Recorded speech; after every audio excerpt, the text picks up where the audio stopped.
Tuntunan Tuhan untuk kita pagi hari ini, kita boleh berjalan sepanjang hari dalam tuntunannya. Aku akan membebaskanmu, kamu akan menghormatiku. Sahabat yang terkasih dalam Tuhan, pada saat kita bersama-sama melihat ayat firman Tuhan ini, mungkin kita tertuju pada perkataan panggil aku di hari kesusahan. Tetapi ada satu hal yang menjadi maksud Tuhan ketika Tuhan memberitahu kita untuk memanggil dia di hari kesusahan. Tuhan mau ketika dia membebaskan kita, kita akan menghormati Tuhan.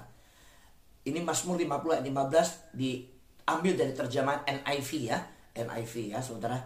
Saudaraku yang terkasih dalam Tuhan, sahabat yang saya kasih, saya ingin bertanya pada kita, sebenarnya dalam hidup kita ini pernah gak sih kita ngalamin sendirian ketika kita bergumul melawan godaan? Kita tidak bisa menyatakan bahwa kita adalah orang-orang yang pasti kebal godaan. Justru Tuhan mengajarkan kita, jauhkanlah kami dari godaan. Kita kalau menghadapi godaan, gak ada yang berkata bahwa dia ada orang yang pasti bisa lepas dari godaan. Karena itu juga Yesus berkata, justru lebih baik lepas dulu dari awal. Jangan masuk dalam godaan dan pencobaan. Nah, pada saat kita pernah merasa sendirian menghadapi godaan yang ada, maka Tuhan berkata, Tuhan melepaskan kita. Tuhan bilang, berseru pada Tuhan, dijauhkanlah kami daripada godaan dan pencobaan. Dan inilah yang ingin saya sampaikan. Tuhan siap menolong, membantu. Tuhan peduli pada saat kita berkata, kok di dalam pergumulan rumah tangga aku yang sekarang aku terjadi berat banget ya. Nah, yuk, jangan hanya menyadari beratnya, sadari ada Tuhan bersama kita. Mungkin saat ini dalam karir pekerjaan kita ada sebuah pergumulan yang begitu menekan. Dan saya mau sampaikan, mungkin kita rasa sendiri gak ada yang menolong dan membantu kita. Tetapi Tuhan siap membantu kita mengulurkan tangannya. Bahkan pada saat ini dalam sakit penyakit yang kita alami, ada kondisi yang kita merasa bahwa gak ada lagi yang bisa membantu aku, menolong aku. Tapi Tuhan bilang, Tuhan siap membantu. Ketika saya melihat dalam Mazmur 50 tadi, saya melihat Tuhan yang begitu mengerti akan anak-anaknya, yang menyatakan bahwa dia Tuhan yang siap menolong, siap membantu. Tetapi mari berseru kepada dia, dan ketika Tuhan bebaskan, kita tahu bagaimana cara menghormati Tuhan. Mengapa saya mau katakan Tuhan kita adalah Tuhan yang siap membantu, menolong kita? Berita ini saya rindu bagikan pagi hari ini. Ketika saya melihat banyak anak Tuhan yang kecewa kepada Tuhan. Kalau saya melihat Nabi Elia yang pernah mengalami ancaman dari Ratu Isabel dan berkata, Tuhan lebih baik aku mati saja.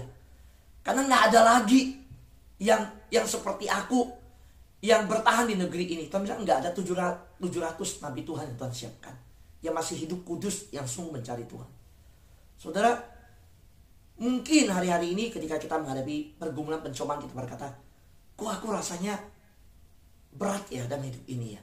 Aku udah setia sama Tuhan, aku sungguh-sungguh sama Tuhan, tapi kok pergumulanku masih begitu berat. Saudara, Tuhan siap membantu kita. Tuhan siap menolong kita. Kalau kita lihat Matius pasal 6 ayat 13, di situ kita melihat isi hati Tuhan. Pada waktu murid-murid berkata, ajarkan kami berdoa. Dan Yesus ajarkan mereka, janganlah membawa kami ke dalam pencobaan, tetapi lepaskanlah kami dari yang jahat. Soal keinginan hati Tuhan bukanlah membawa kita ke dalam yang namanya godaan. Keinginan Tuhan adalah membebaskan kita. Terbukti Tuhan mengajarkan murid-muridnya berdoa, jangan membawa kami ke dalam pencobaan, bebaskan kami dari yang jahat. Berarti Tuhan sangat ingin anak-anaknya hidup di dalam sebuah keadaan yang seperti doa Pak Adi Raharjo. pertemukan kami dengan orang-orang baik. Saudara, adakah saudara berdoa untuk anak-anak saudara? Tuhan, Engkau berkata firman-Mu, pergaulan yang buruk merusak kebiasaan baik. Datangkanlah orang-orang yang punya kebiasaan baik di sekeliling anak-anak saya. Adakah kita berdoa begitu? Kalau kita berkata bahwa Tuhan, jauhkan suamiku yang di luar sana daripada pencobaan, adakah kita berdoa bahwa Tuhan, bebaskan suamiku daripada yang jahat? Mungkin doaku ini di mana pasanganku, keluargaku, anakku akan bertemu seperti Yusuf yang mengalami orang jahat, istri Potifar yang merayu dia. Tetapi anak-anakku, pasanganku, di tengah-tengah pencobaan yang demikian, Tuhan bebaskan dari yang jahat. Tuhan mendengar seruan kita. Tuhan dengar doa kita. Tuhan dengar kok. Gak usah panjang lebar. Teriak aja. Tolong Tuhan. Kita tahu bahwa ketika Petrus jatuh ke dalam air, waktu dia yang berkata, kalau Engkau Tuhan, suruhlah aku datang kepadamu. Tapi apa yang terjadi? Pada waktu dia merasakan angin yang kencang di sekitarnya, dia menyadari dia ada di atas air. Dia mulai goyang imannya. Padahal dia udah bisa berjalan. Dan Yesus di depan. Dan Yesus yang berkata kepada dia, ayo silakan. Tapi ketika imannya goyang, dia tenggelam. Saudara, gak ada lagi kalimat panjang yang bisa didoakan. Hari ini Tuhan, aku tenggelam dan mari berikanlah uluran tanganmu, tolonglah aku, jamalah aku. Engkau lihatlah penderitaanku saat ini, bagaimana keadaanku. Tuhan, Engkau tahu apa yang ku alami. Tolong Tuhan. Saudara, orang yang di dalam air, gak ada saya yakin yang bisa doa begitu. Waktu buka mulut doa, udah kelelep, paru-paru udah masuk air. Petrus cuma berteriak, tolong. Tuhan, tolong. Pertanyaan saya, Tuhan tolong gak? Sahabat doa. Tuhan tolong. Tuhan gak butuh doa yang panjang lebar. Gak usah rangkai kata-kata yang dimana kita perlu doa berseru kepada Tuhan, merasa bahwa Tuhan akan bantu saya, Tuhan peduli sama saya, Tuhan akan mengasihi saya ketika saya dengan penjelasan yang kepada Tuhan yang panjang. Enggak. Tuhan berkata, kalau engkau berdoa, jangan seperti orang Farisi, jangan seperti ahli Taurat, di mana doa-doamu adalah doa-doa yang sedemikian berbelit-belit, bahasa dipakai Alkitab. Yang Tuhan mau adalah lahir dari hati yang tulus, dari hati yang simple, dan kau berkata, Tuhan tolong, dan Tuhan bisa tolong. Siapa yang percaya kalau kita berseru sama Tuhan di tengah pergumulan kita yang gak terkatakan, gak bisa ngomong, yang cuma kita bisa bergumam di hati, Tuhan tolong aku. Saudara yakin Tuhan dengar kata-kata itu? Yang yakin katakan amin. Lambaikan tangan. Amin. Puji Tuhan. Ya. Sahabat doa yang terkasih dalam Tuhan, saudara-saudaraku, kenapa sih Tuhan mau menolong kita? Yuk kita masuk pertanyaan itu. Saudara, mengapa saudara juga mengharapkan Tuhan menolong? Ya, kita berdoa kan kita harapkan Tuhan menolong. Karena itu kita berdoa. Kenapa kita berdoa kepada Tuhan? Kenapa saudara mengharapkan Tuhan menolong ketika saudara berdoa? Saudara, hari ini kita berdoa dalam pokok doa syafaat. Kita mendoakan anak-anak muda kita, saudara-saudara kita yang cari pekerjaan dan lain sebagainya.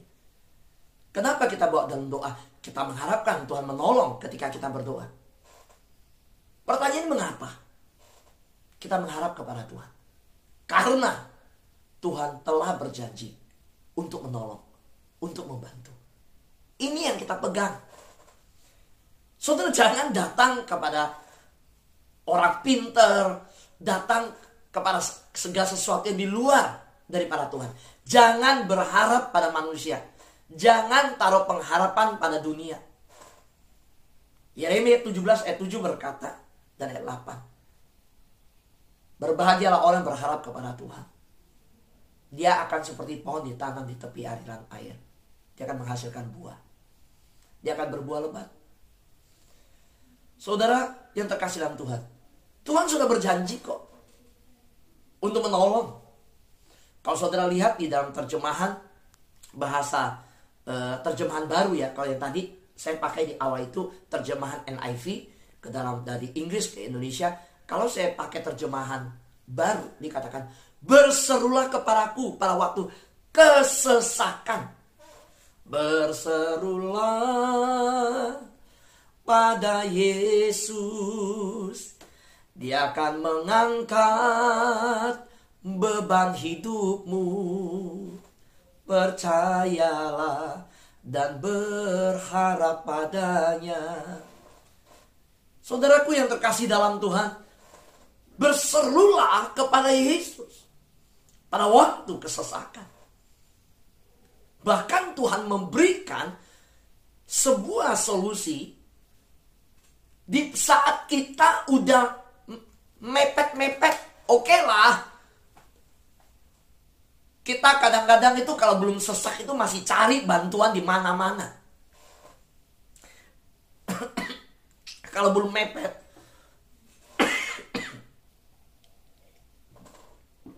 saudara, kalau belum terdesak, masih berusaha mengandalkan kekuatan diri. Tetapi Tuhan berkata, oke, aku mengerti. Kalaupun engkau demikian, bayangkan Tuhan begitu belas kasihan. Pada waktu seorang anak yang dalam uang yang banyak menuntut ayahnya pergi ke negeri seberang, lupa tuh sama ayahnya, lupa sama bapaknya, hidup dalam pelacuran, hidup dalam dosa, hidup dalam mabuk, dalam judi. Waktu senang lupa sama rumah bapak. Malahan udah diberkati bapak di rumah, pergi dari rumah bapak. Tapi ketika udah mepet di kandang babi, orang Yahudi nggak pelihara babi. Babi itu najis. Berarti dia kerja sama orang yang di luar. Dia dalam tempat yang begitu najis. Saudara, udah kesesakan, udah mepet. Dia ingat sama bapak. Apa yang terjadi? Bapak bilang, yuk. Tetap dari jauh melihat dia. Berlari memeluk dia. So waktu saya lihat Mazmur 50 ayat 15. Kata berseru kepada Tuhan pada waktu kesesakan. Tuhan sedang berkata, mungkin waktu bebannya segini masih anggap biasa-biasa. Puasa juga enggak, doa juga enggak. Hadapi dengan kepintaran, dengan kemampuan. Beban udah segini, udah tenggelam segini. Allah, disuruh hamba Tuhan, wah ini jenis yang kamu harus berpuasa nih. Allah, aku gak biasa puasa. Tapi aku butuh jalan keluar, nangis, aku butuh pertolongan. Mulai kita dimarahin sama bos di kantor. Aduh, aku tertekan. Waduh, mulai dalam bisnis yang ada, aku begitu berat. Udah, kita dengar begitu berat masalahnya. Ya udah, yuk kita doa puasa. Tapi gak mau. Waktu ceritaan masalahnya berat banget, dalam banget. Disuruh doa puasa. Kita yang ada masalah ikut puasa sama dia. Dia yang ada masalah gak mau puasa. Gak mau ngambil waktu doa. Waduh, ini orang. Saudara, nah saudara lihat betapa sabarnya Tuhan. Tuhan bilang, waktu kesesakan, berserulah kepadaku. Karena Tuhan tahu. Karena kalau udah sesak dan terdesak, orang cari Tuhan. Biasanya begitu. Udah sesak dan terdesak, Tuhan bilang berseru. Nah, sahabat doa yang terkasih dalam Tuhan, Tuhan bilang, aku akan meluputkan engkau. Aku akan dan engkau akan memuliakan aku. Kalau dalam NIV, engkau akan menghormatiku. Sahabat doa yang terkasih dalam Tuhan, tahu bagaimana Yesus menghormati Bapa di surga? Bagaimana Yesus telah melalui sebuah pencobaan. Kenapa kita harus berharap pada Yesus, bukan pada yang lain?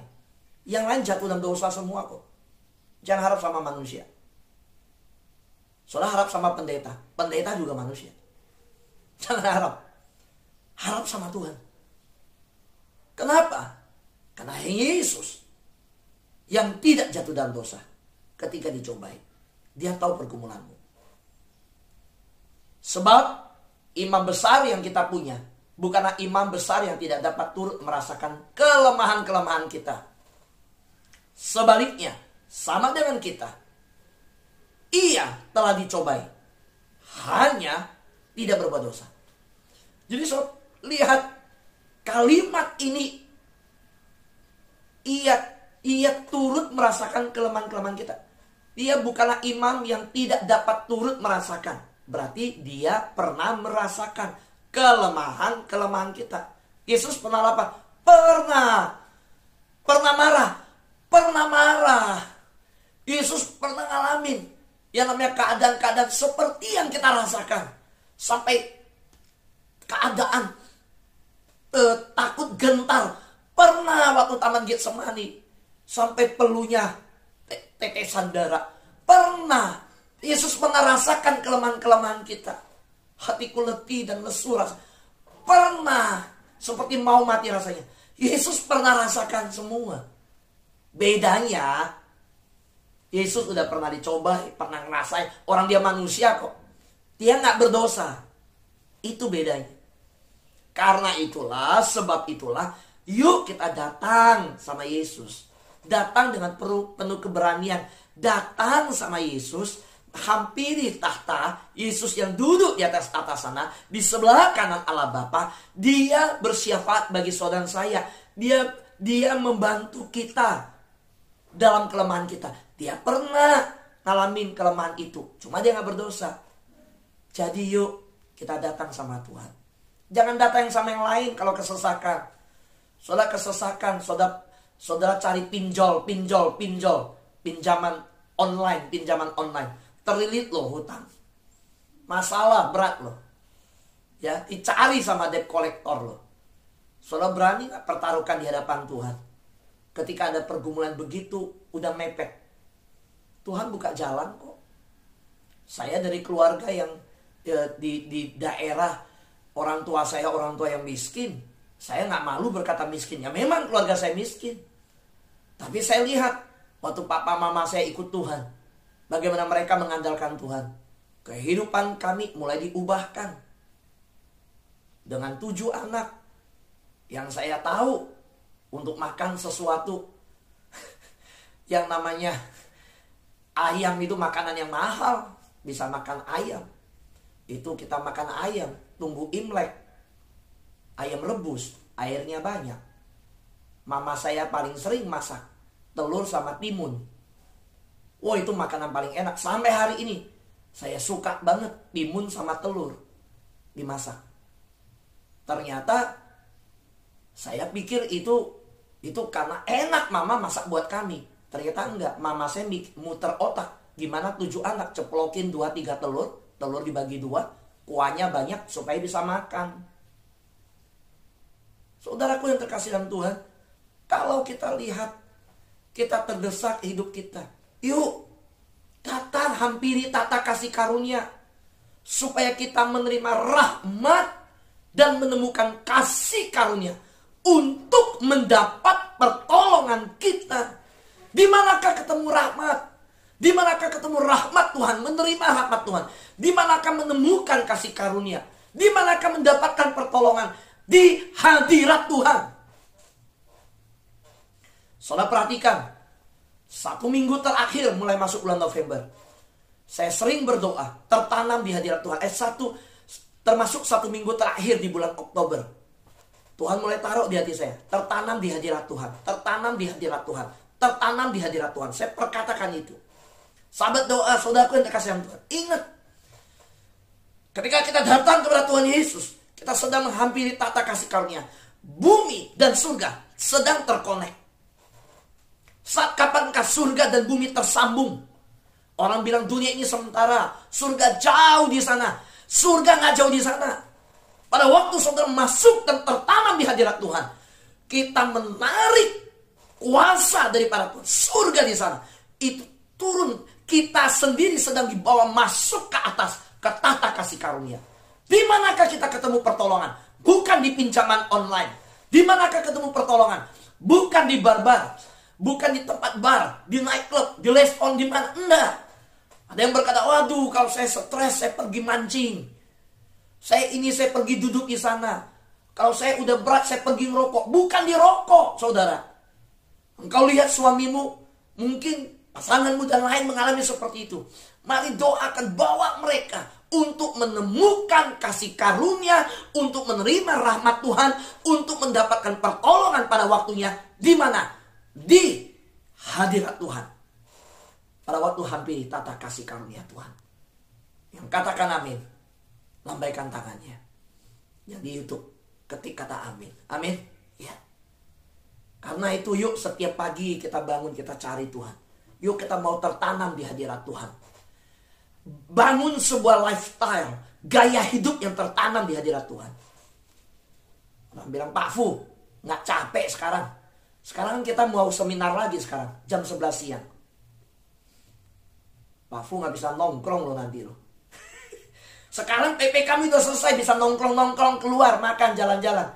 Pak Fu jalan keluar, balik lagi harus jam 11, balik lagi jam 7 malam worship night. Puji Tuhan, buktinya worship night. Ketika saya harus rekaman di luar, ternyata Tuhan kirim orang melayani. Sekarang bisa. Tapi coba kalau awal waktu mau worship night. Waduh. Kalau jadikan waduh beban loh. Harus, enggak. Tuhan kirim, Tuhan atur semua lancar. Jalanin dulu. Tuhan akan buka jalan. Lakukan dulu. Kalau Tuhan suruh taat dulu. Tunduk dulu. Tuhan akan siapkan. Sahabat doa. Saudara-saudaraku yang terkasih dalam Tuhan. Mengapa Yesus peduli dan mengerti kita? Tadi kita udah tahu. Karena ayat ini jelas kok. Ya kan? Saya udah jelaskan di ayat ini. Jadi kalau saya tanya, mengapa Yesus peduli? Mengapa Yesus mengerti keadaan kita? Karena Yesus menghadapi godaan, pencobaan yang sama dengan yang saudara hadapi. Jadi Yesus dicobai dalam segala hal, saudara. Segala hal. Saudara mau tanya hal apa? Dicobai. Namun dia tidak berbuat dosa.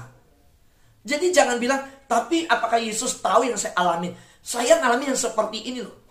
Yesus pernah, tapi dia gak berdosa. Dia gak berdosa. Sahabatku yang terkasih dalam Tuhan. Yuk, ketika saudara dicobai, ingat dulu ini ya. Ingat, seringkali iblis membuat kita salah mengerti ini. Jangan salah mengerti. Ketika saudara dicobai, Tuhan itu gak marah sama saudara. Soalnya waktu istri itu Potifar menggodai Yusuf, apakah Tuhan marah? Enggak, Tuhan gak marah. Saudara ketika saudara mengalami pergumulan, pencobaan, Tuhan marah? Enggak, datang sama Tuhan. Datang sama Yesus. Tuhan ingin kok saudara datang dengan berani sama Tuhan. Ingat ya, Tuhan mau saudara datang sama Tuhan dengan berani. Jangan takut. Sekalipun kita waktu mau doa, iblis ngomong, Allah, kamu udah berdosa, malu gak usah doa, Tuhan gak bakal denger.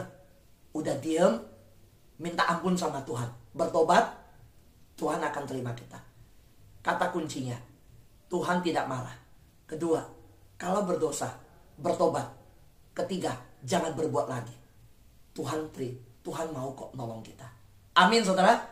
Amin. Dengar baik-baik ya. Jangan dengar, oh Tuhan gak marah, ya udah aku berbuat dosanya. Tuhan benar gak marah, tapi apa? Akui ya, bertobat. Yang namanya bertobat apa? Jangan berbuat lagi. Jangan berbuat lagi. Ya. Tuhan gak marah. Tuhan mau kita datang sama Tuhan.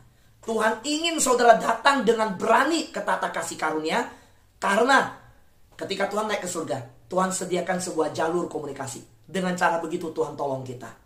Yaitu apa? Melalui doa. Tuhan bilang, aku berikan Roh Kudus yang membantu engkau berdoa juga. Yuk, datang sama Tuhan. Apakah masalahmu hari ini? Apakah bebanmu? Saya mungkin gak tahu dengan jelas. Soalnya sedang ada masalah, bahkan saudara gak cerita ke pasanganmu. Saudara gak cerita ke siapa-siapa. Tapi hari ini saya mau berkata, ketika saudara dicobai, saudara saat ini dalam pergumulan berat, Tuhan gak marah dengan masalah yang sedang terjadi dalam hidupmu. Tuhan nggak marah. Tuhan mau saudara datang dengan berani sama Tuhan.